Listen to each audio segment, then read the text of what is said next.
Well, good afternoon, everyone, or morning, or whatever time of day it is. It's almost afternoon, at least for me.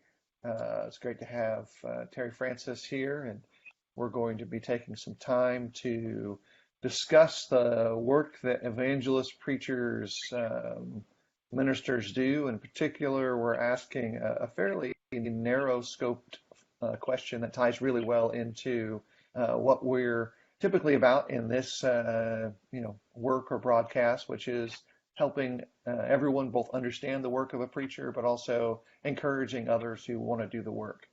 And so for today, we're going to ask the basic question about what goes into the decision to invite an intern to work with a congregation and to work with a local evangelist. Before we get there, though, Terry, how you doing? Doing all right I am today? doing well. How are you? I'm doing great. How are you doing today? Well, I'm doing pretty good. We're still not sponsored by Excel still more. We still haven't negotiated the final details there, but maybe one day Chris Emerson will come to our rescue and provide us the kind of structural support he gets for his podcast work. Uh, Yeah, Other than I that, think doing that well. has. I think that's directly due to the number of hours spent on the golf course and the ski slopes for him, and that seems to be the issue. Yeah, maybe So that's in that case, that's never going to work for me. Those are two things that are probably either A, high risk, or B, not in my interest level. But let's get right at it. There's a couple of things that we've already kind of talked about that we think are important in this area. If you've got questions that you want to bring up in the course of our conversation, as always, we'll encourage folks to do that. But our beginning point here is, what's the goal of an internship program when it relates specifically to guys who are interested in evangelistic work, formally or informally? So Terry, what's your perspective there? And then I'll throw in some additional points as we go. okay, I think the first thing maybe just to share is that you and I both have experience in these areas. I think maybe if we define that more specifically, Sure. I've done, we were talking about earlier, I've done some formal internships that were 5 different times over the course of the summer, lasting about 3 months. I think yours would probably be more informal, with maybe a different length of time, with people who are working or in college. And so both of those, though, are effective, and both of those are great things. What we're really talking about is mentoring. I'll also say that one of the reasons that I did this is because I myself benefited from somebody doing this for me. And I think that's also the reason you've done that. And it seems to be that we have a responsibility, especially those of us who've been mentored by somebody specifically, we have a responsibility to do that for other people. And so I've done, like I said, 5 of those. I have very good relationships with all 5 of my internships. They do not all preach. I think over half of them have. But at the end of the day, it's a blessing to be able to do this. So we get into this. The first thing we want to talk about really is what's the goal? And the goal in that is to train young men to fill this role, this work for years to come. I believe one of the great kind of travesties of our time, and I've been guilty of this as well, is that there are times where we have encouraged young men, our best and our brightest, to do anything but preach, unfortunately. I think that we've encouraged secular education, and I'm not saying that's a bad thing, but the church needs preachers. They need people to do this work. And we need to do a better job of taking our smartest young men or our most talented, or both, it could be a combination of both, and encouraging them to pursue this work, so that there are capable men doing this. The fact is, there is a shortage of not only capable, but also qualified men to do the work of preaching today. And there are a lot of churches that you and I hear from all the time, Phil, that are looking for people and cannot find anybody. And if we continue to discourage young men to do this work and show them the positives of it, And certainly there are negatives, but there are negatives to every profession. If we continue though to discourage them, then there's going to be a tremendous shortage, and there won't be enough men to do the work of an evangelist. And so the goal is to do that. The goal is to offer that to young men, to help them, to show them what the work actually looks like, which, by the way, is much different than what most people think the work looks like. If we joke around sometimes about this being a 4-hour-a-week job, it is anything but that. And so that's part of the goal as well, is to encourage them to preach, but to actually let them have not just a glimpse, but an experience for an extended period of time that helps them understand what this actually looks like and what they're facing if they go into this work, both the positives and the negatives of that. Right, and I want to add a couple points of personal clarity there. We think about internship and this mentorship process, and we think of it only as, well, that guy's definitely going to preach, so let's work with him. My perception of that is that that's maybe not the best approach, because there's not a lot of opportunity for a young guy, let's say age 12 to 18, to truly understand what it is to preach. And then he goes to college or goes to trade school or gets out of high school, whatever those processes are for him. And we're expecting him between the ages of 18 to 22 to know for sure that he's going to preach when he doesn't even know what preaching looks like. And so part of the reason why I like internships of all types, whether they are formal, informal, bivocational, or whatever, is they give a person the time to figure that out while they build skills that are helpful for the local church. If you've got guys who are a little bit better teachers, a little bit better public speakers, the group itself is a little bit better. It does not matter whether the person is supported in perpetuity to do that work. What matters is now the work is better. And we've helped someone figure it out, and I actually may help out that Christian make good life choices. It'll also help out churches who don't endure a person's failed decision, like I made the wrong choice, but now I'm stuck. We're helping guys alleviate that pain, because just as much as we want more competent, qualified guys doing the work, we definitely don't want incompetency, lack of qualification, broken guys doing the work, because no one else will do it, or that guy can't do anything else emotionally, which is a little different than just skill-wise. Let me add to that, Phil, that if we don't provide internships for young men to figure that out, and they think they're interested, then what happens is they go to a work and they do it without any training. And generally speaking, that's going to be a smaller work without elders. That's probably a tough work. And they go to a work like that for their first work without much training, without much help finding a place. And then they struggle. And so from one side, what happens is because it's such a struggle and they're inexperienced and have no mentorship, they're going to give up and quit and not have a fair shot. Or they're going to be, sadly, somebody who's not fit for it, but are going to hang on because of necessity, probably, more than anything else. And they're going to do some often what is nothing less than irreparable damage to that small, struggling church already.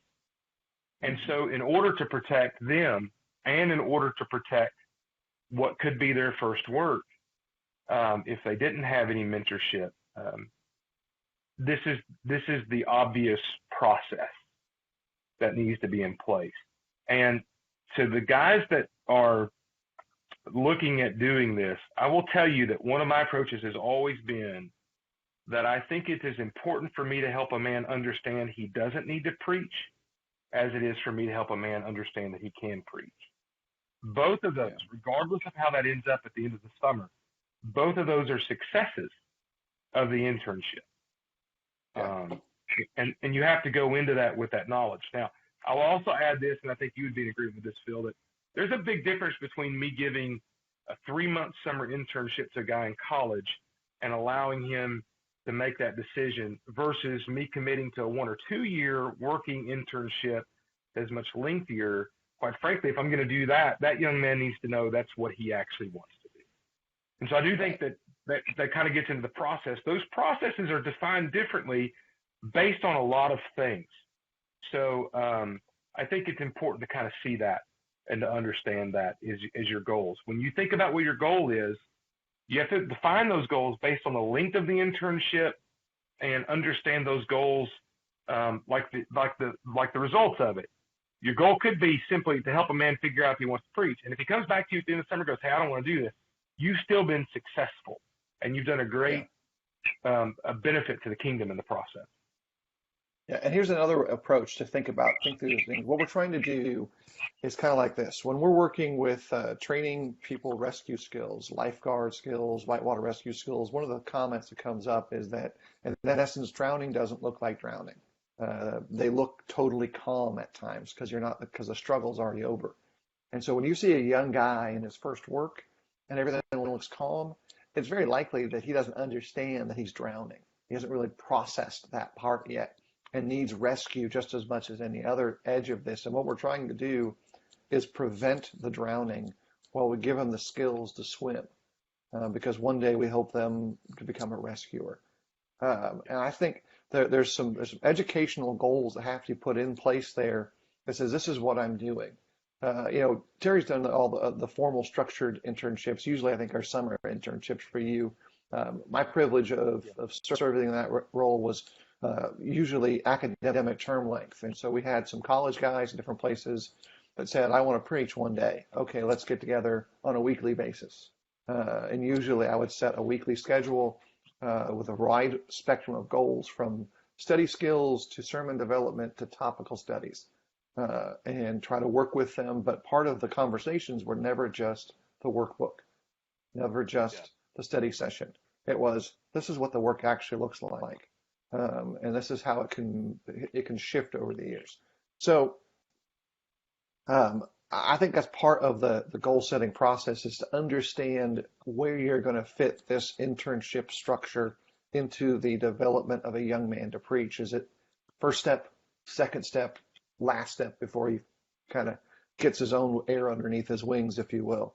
Um, a couple other things to kind of put in place there on the goal side is to actually have written goals.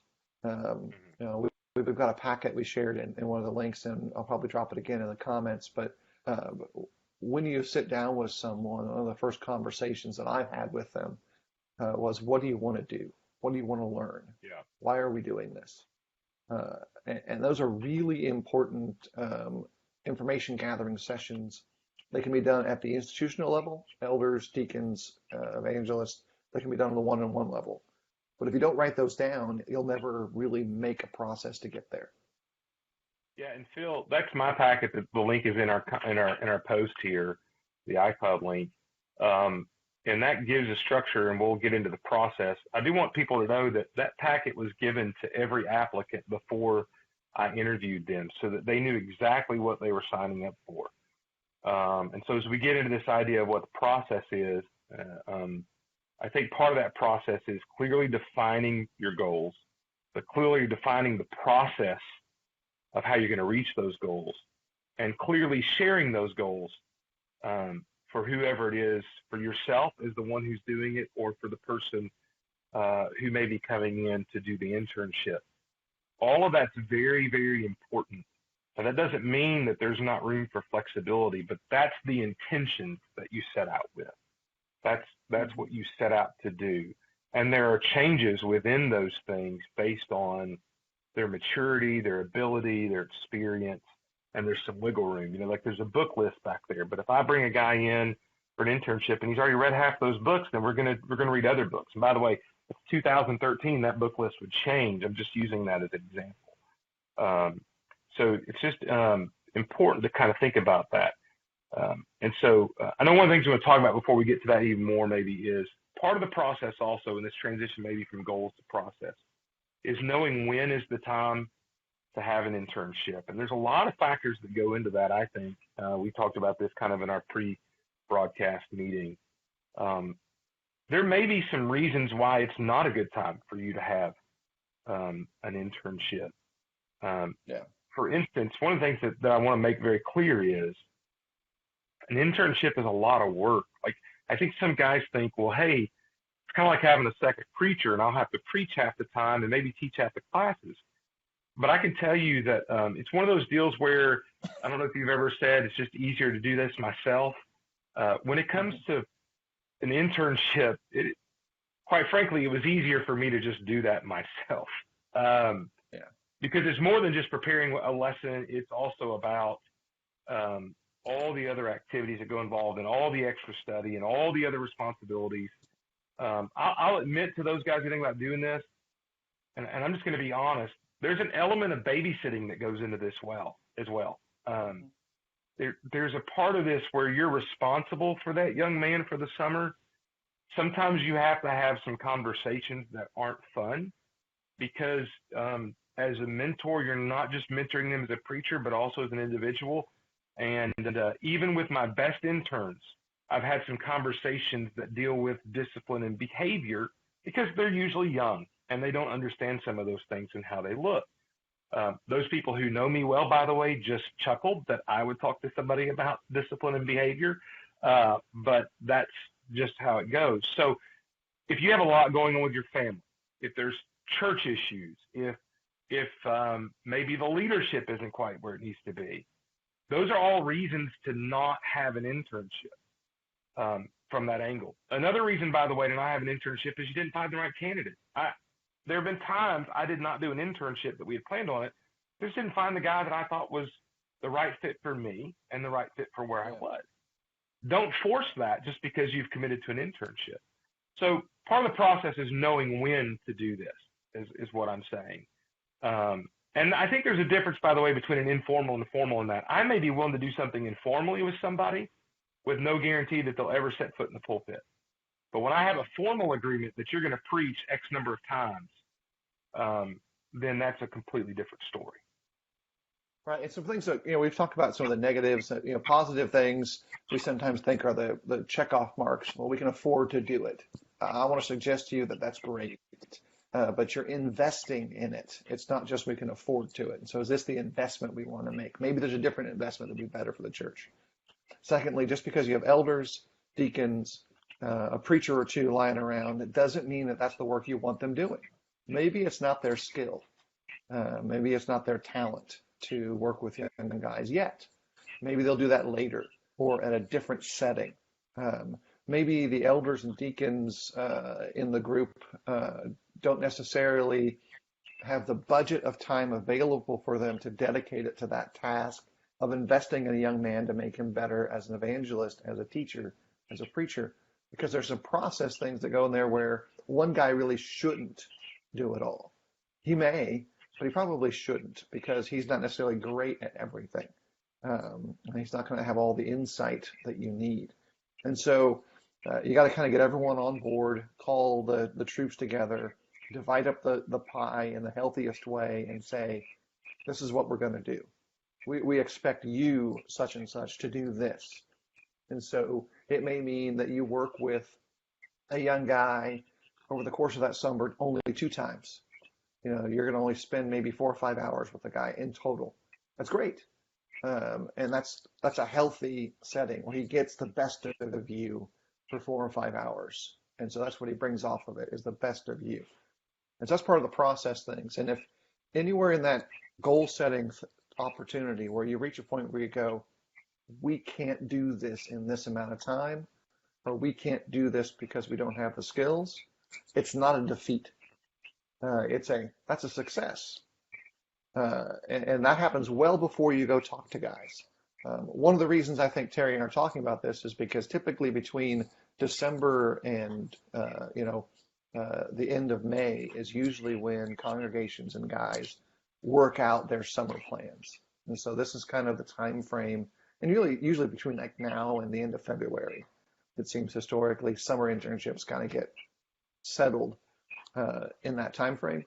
And so that's just kind of something that I think is important for us to get some information out there for younger preachers. And Terry and I were joking, though, to get the younger guys interested in this are probably not on Facebook, which is an important caveat to think about in the regards of the change of culture that takes place between one generation to the next in preacher preparation. Uh, the Campbells did all their study by candlelight. Thomas and Alexander Campbell, losing their eyesight in the process. When I started preaching, the only option was to get books and to read, and not knowing which ones to read for the most part, after a college context. Today, there's a larger platform of possibilities. And so these are just slight changes incrementally in a person's life, but overall, these are huge changes.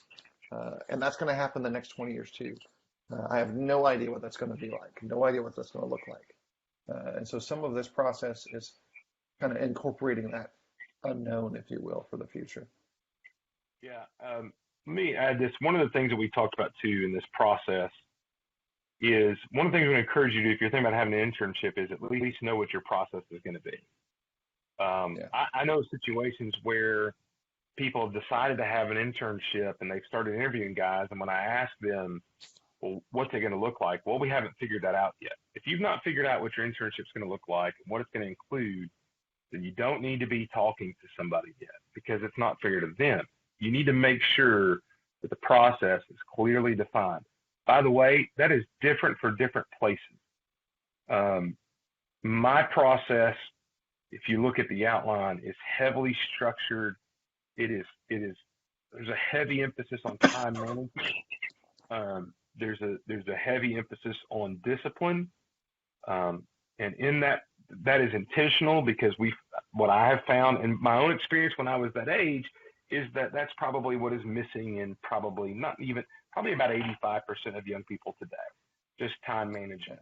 For instance, I don't want to have an internship where my guys have so much time that they can spend 30% of it on Snapchat or TikTok. If that's what they feel like preaching is going to look like, that's not a good representation of the truth of the reality. So there's a lot of expectations, a lot of reading, a lot of writing, a lot of revisions, a lot of things go into that. Other guys have a much more relaxed kind of approach. I can tell you mine has evolved. At one time, I required guys to wear ties to the office when they came in every day at 8 o'clock. And one of the reasons, quite frankly, I quit doing that is because that required me to wear a tie to the office every day. And let's just be honest, I don't like that at all. So we changed that. And so there's changes along the way, but you need to at least know what yours is going to look like. I mean, you need to be able to say, hey, this is going to be a lot of independent study, a lot of free time. We're just going to trust you to do this. Or you got to be able to say, hey, it's kind of like a boot camp for preachers. I'm going to expect you to do a lot of work, and I'm going to expect you to be there every morning at 8 o'clock. And if you're late, that's a problem for me, and we'll have a talk about that. So you just need to know who you are. That is part of the process that we're talking about. Make sure you have that defined going into the internship. It also makes your internship a lot easier. So my process is defined in that packet we shared. If you'll notice, there's a daily routine. Every Mondays I don't work, so Tuesday through Friday, every day at 8 o'clock, there's a meeting between me and that intern every day at 8 o'clock. Now that purpose of that meeting is different, and the length of the meeting may be different, but every day they're expected to be there at 8 o'clock. And that lasts for about an hour, sometimes even longer. That's something I know, that I understand, that I'm going into in all those interviews. I can explain to those guys, you have to be at the office at 8 o'clock. That's non-negotiable. So again, part of that process is knowing what you're going to do, outlining it, and understanding how that's going to all work together. Right. I think you kind of have to, in the big picture, know your summer plan, like know what already is going on in the congregation's work, know your personal travels if you're going to travel some in the summer. I know for some of the places that do internships, they have the intern preach in the absence of the preacher. Know if you're going to do that, that means you're going to have to budget time to listen to the guy's sermon when you get back. And because one of the things that should be taking place is the guy that is more experienced in presenting the lessons should be offering constructive feedback to those lessons. And so for me personally, I would probably not prefer to do that. I want to be there in the audience because I want to see how the people respond to the message in as much as how it sounds on tape. But you can't always do that. You need to plan all those things out and kind of know in an almost concrete sense. It also helps the guy, so he knows what his expectations are. That I'm going to have 4 to 6 sermons this summer, and they're going to be kind of chewed over before they even get up there. So there's no surprises. That's the hardest thing for preachers is responding to a surprise event, a response, a criticism, a critique. Well, if you've already been talking about it before they went up to preach, afterwards should be an easy thing because it shouldn't be any big deal. Yeah, Um, for me, uh, by the way, on that area, by the way, Phil, we did allow guys to fill in when I was out of town. But you understand, the guy never got up and preached in the pulpit when I did an internship. That his sermon had not been revised and revised and revised again until I felt it was ready. And by the way, one of the requirements of my internships was always to write your outlines out pretty much word for word. It's an outline format, but it's almost word for word. It doesn't mean I'm expecting to do that. I just want to know where you're going. So your outline usually was 8 to 10 pages long. It was not allowed to be one page and just a couple of verses and me just let you make things up when you got up there. Part of that's just my personal preference. I'm 44. I don't trust myself to do that. I sure don't trust an 18 or 19-year-old to do that. It just seems to be yeah, wisdom. So by the time that guy gets up there, the actual material has been combed through so much that the anxiety about what this young man's going to say is gone. And then where we then have the next phase is our review process of how well he conveyed what he prepared in the presentation part.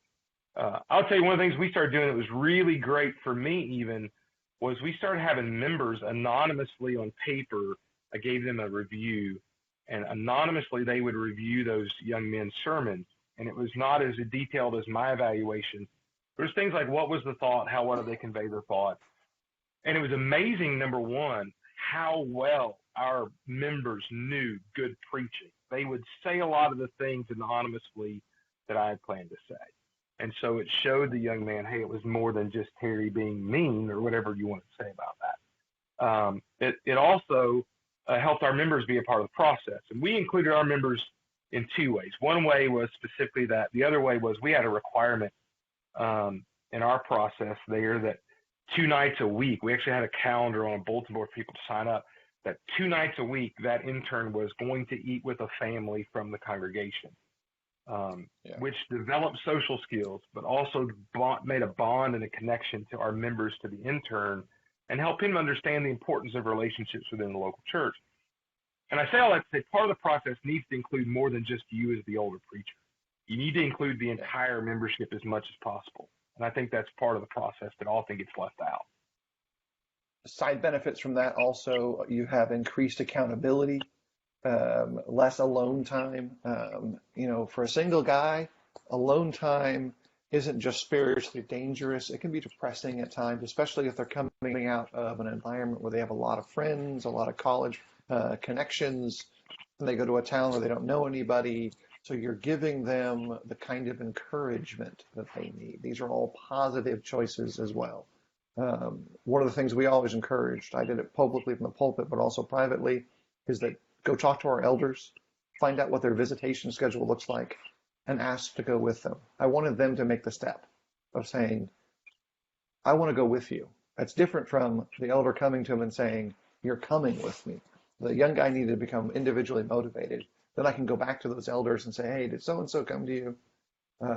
Let's check up and, okay, when he goes out, I want to know how it goes. Give me the feedback from how that went from your perspective. Because I'm going to ask him too. I'm going to ask who he visited. I'm going to ask what they talked about. Because those are skill building moments that can serve that guy no matter what he does spiritually in the future. All that goes into process. All that goes into some planning. And planning doesn't take forever. Like you don't have to micromanage a guy's day, but you've got to have a structure that 5 to 6 days of the week during an internship, what's going to be going on. Because at the bare minimum, he should be budgeting 40 to 60 hours of that week to that internship. And that's like at the foundation level if he's not doing anything else. My expectations are always a lot lower time-wise for guys that were doing college working. I was expecting more in the 5 hours to 10 hours a week for what we were doing. A couple days a week, they might spend a few minutes on it. And then if it was a sermon outline, yeah, I want you to put some time into it because you're going to preach it eventually. We might look at it 3 times before you preach it so that there's some process, there's some growth there, there's some understanding. And again, all of these are checkoff points in the process planning before you go talk to a guy. Let's add in one bonus thing. We really didn't spell it out, but this is also part of the process. What kind of questions are you going to ask a guy? And I'm looking more for Terry on this one in that interview process. Like, what do you want to know about him? Well, before even that, let me say this. I think you also need to realize, what are you looking for? Look, my skill set is different than Phil's skill set. And a guy that would work great with Phil may not work great with me. I tend to know who I would work good with and who I've had success with. And so the first step is that. And that doesn't mean I won't talk to somebody. I just know kind of some things along the line. So after that, you kind of come up with a set of questions on your own, but why do you want to do this? Why do you want to preach? What do you think's equipped you to preach?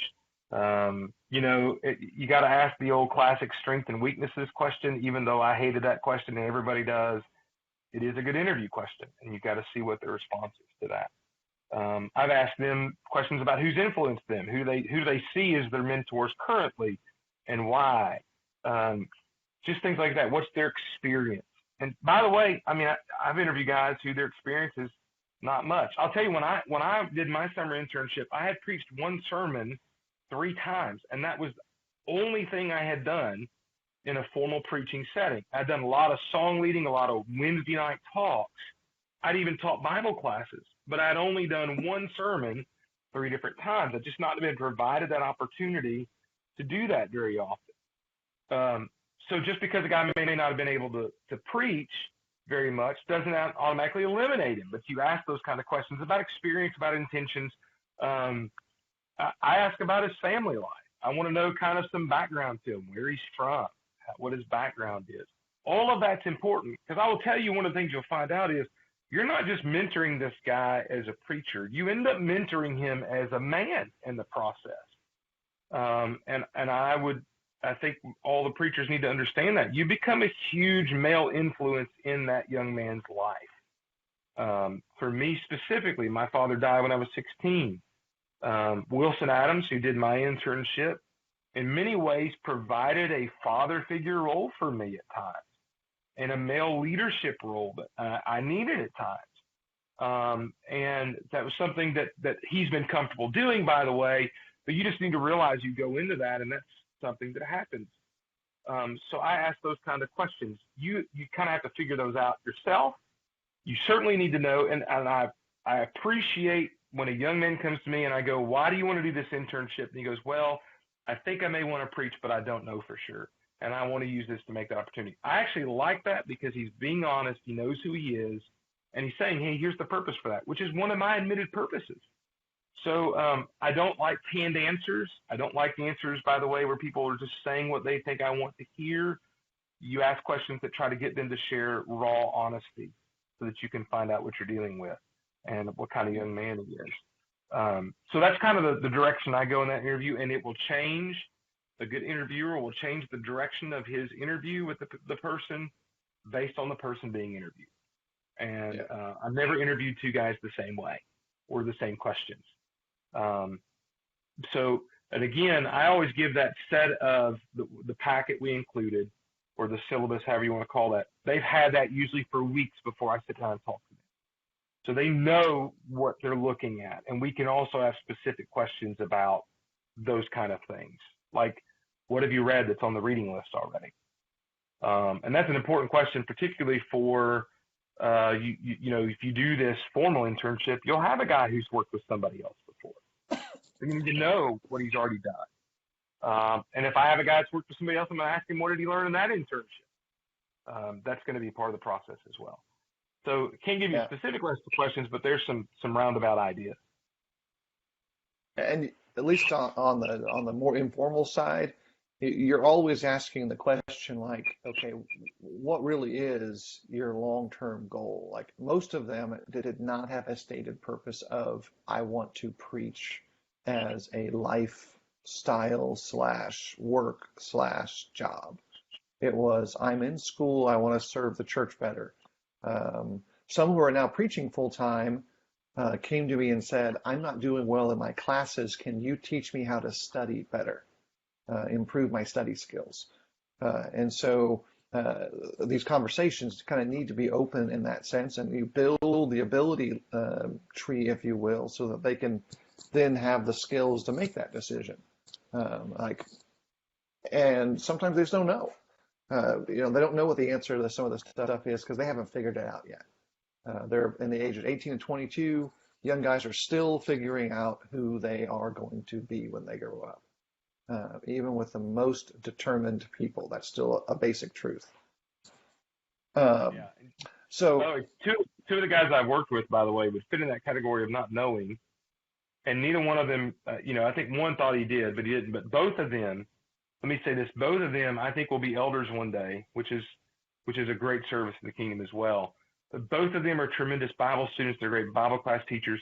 They're just not preaching full time, but they're a tremendous asset to the churches that they are at.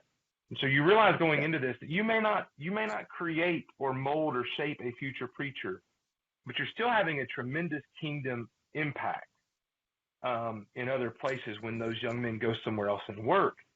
And they fill the pulpit from time to time, and they're more than capable, and they teach classes, and they write material, and they're a tremendous gift to the kingdom, even though they don't preach full time. And so that's something to keep in mind as well.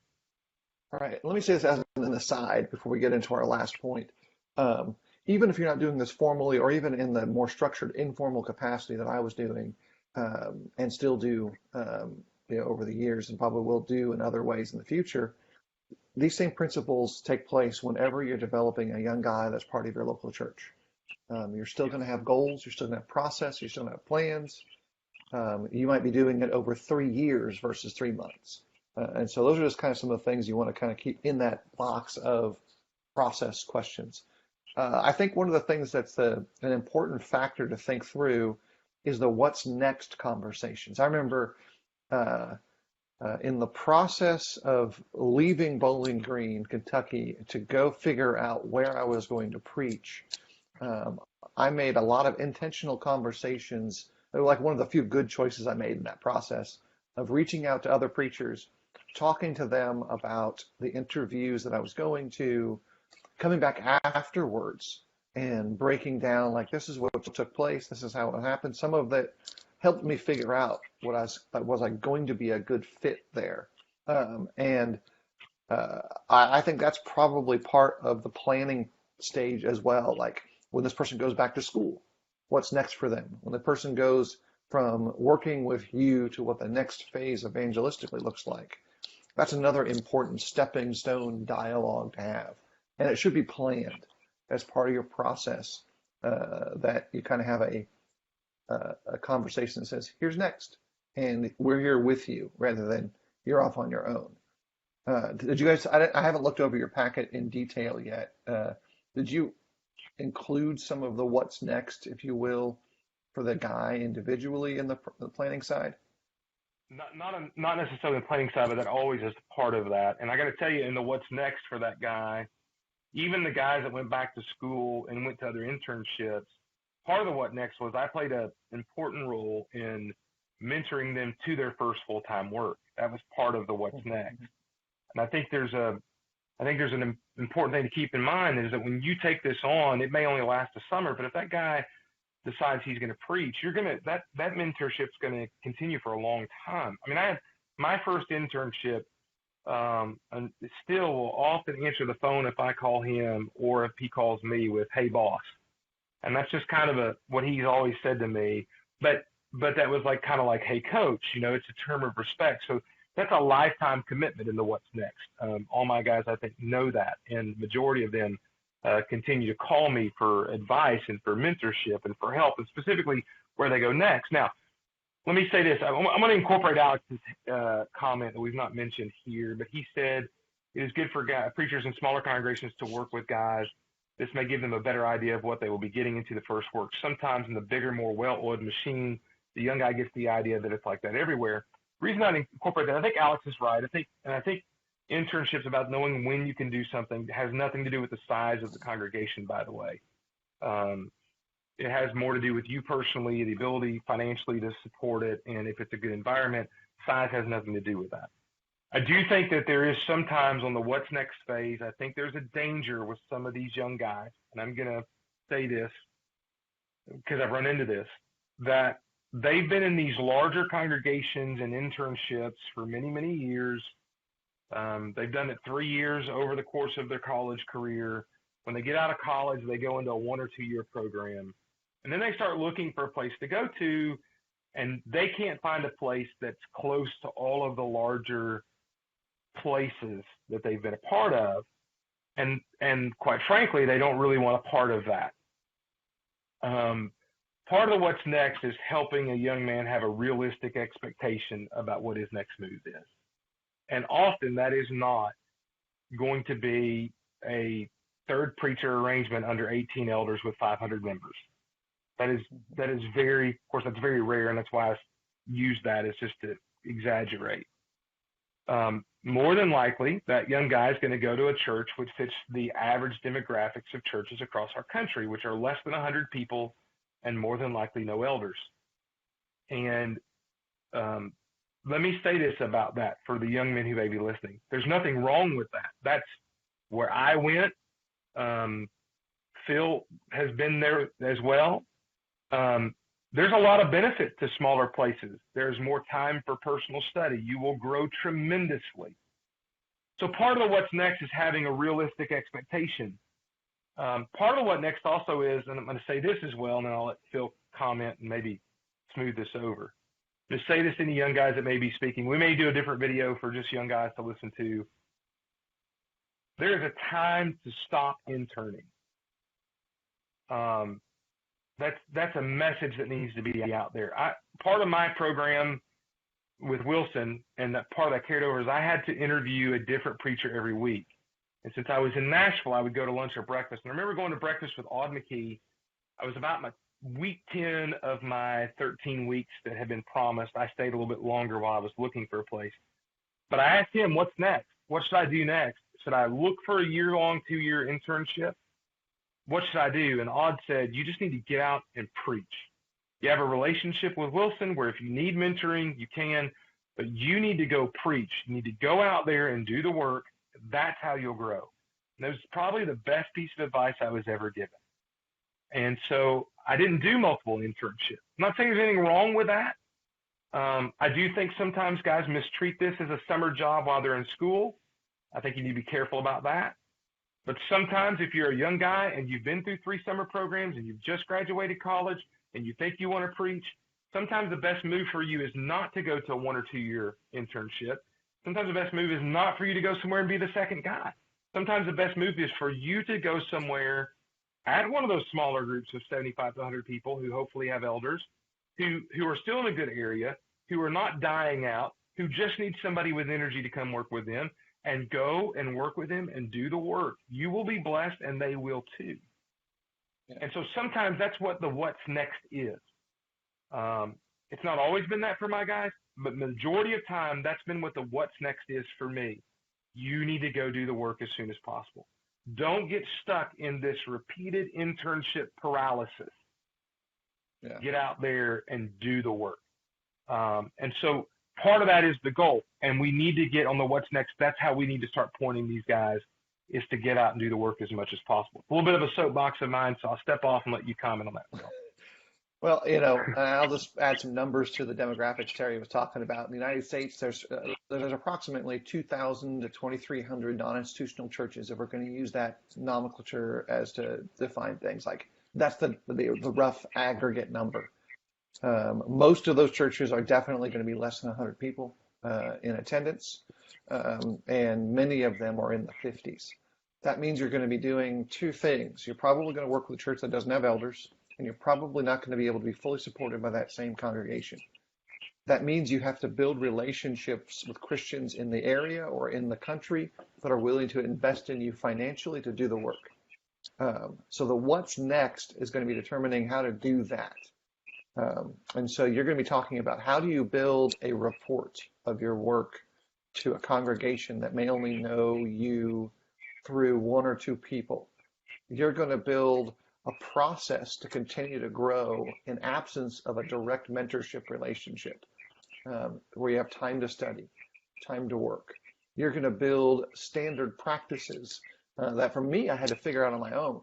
I really try to work with guys and encourage them and say, this is the schedule I built for myself. Look at it, do something like it. Do something different, but do something. Those are kind of things that kind of come into play. If a guy's struggling, you're going to end up being the ear that he calls on to say, hey, things aren't going well. Well, what do I do now? Those are conversations that I continue to have and have had over the years. So part of those what next are those things. I think Terry's right.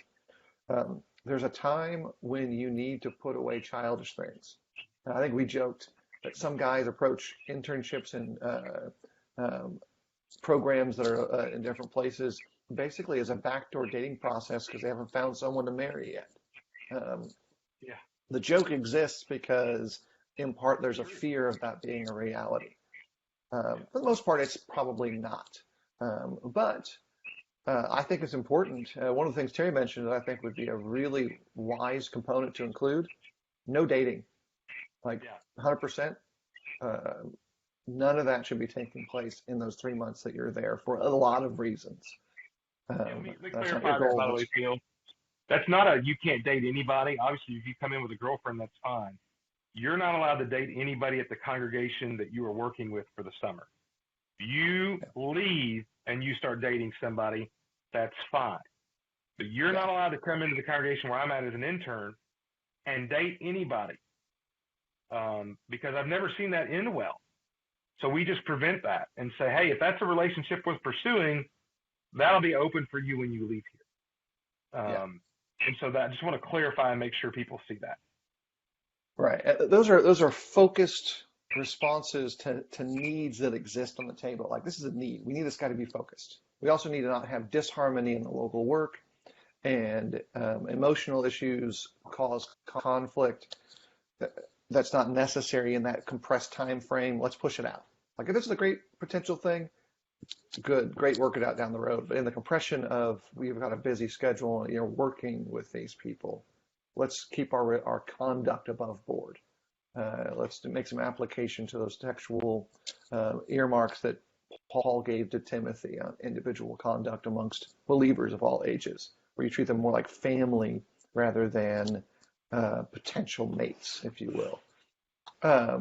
So those are important concepts to bring into play on the what's next side. But also know this, and we've kind of been touching on it, when that intern leaves, he's bringing a part of you with them to wherever they go. So make sure that the part you give to them is the best part of whom you are. Your best skills, give them your best sermon ideas. Don't be stingy with that stuff, because in the end, it multiplies your preaching. For years, I've said this, Mark Copeland probably does more preaching than Mark Copeland can do, because he's put the best of his work available for everybody else. His outlines are good outlines. They're structurally sound. They're not the ones that I would build because I'm not Mark Copeland. But a lot of people profit deeply from what he has done across the board. So that's what you want to be doing. You're investing the best of you in a guy. It's about 11:50, a little longer than we planned, so let's try to wrap some things up. A couple weeks ago, we did this little thing where one piece of advice, one gift of encouragement you can give to preachers. I don't know if Terry remembers that. His memory is short. We had some suggestions before. I've got a different one this week, and so this is a bit of advice to encourage the preachers that you're in your life. And this is one of them that I've got for today. I'm encouraging folks to take the preacher who labors among the Christians you're with, take him somewhere and pray with him. It could be to a coffee joint, it could be to wherever. But the goal is not to just entertain him, but to really invest in him spiritually. So take him somewhere, pray with him about the things that matter, pray with him intentionally so that you're focused on the parts of his life that are struggling. The secondary benefit goal is that you'll get to know him better, he'll get to know you better, and you're demonstrating your care for him. And yeah, it's perfectly fine to pray for his memory. He needs that ready recollection. So, Terry, you got something to add to the list of encouragements for preachers? I'll modify what you just said too. This is not mine, but I'll just say there's a guy named William Till in Memphis who would commonly meet me at the back of the aisle when the invitation song was over, and take me to a nearby classroom and pray with me immediately after the service. Never forgotten that. And that's a special thing you can do. Here's one that was kind of mentioned last week, but I'll mention a little bit differently. More than once, I would come into my office and there was a Christmas ornament on my desk, and it was one that would open, and inside of that Christmas ornament was cash. And there was a member who I never have learned who it is, who every year about this time would do that. It was at the time where my wife was not working. Financially, we were okay, but we weren't great.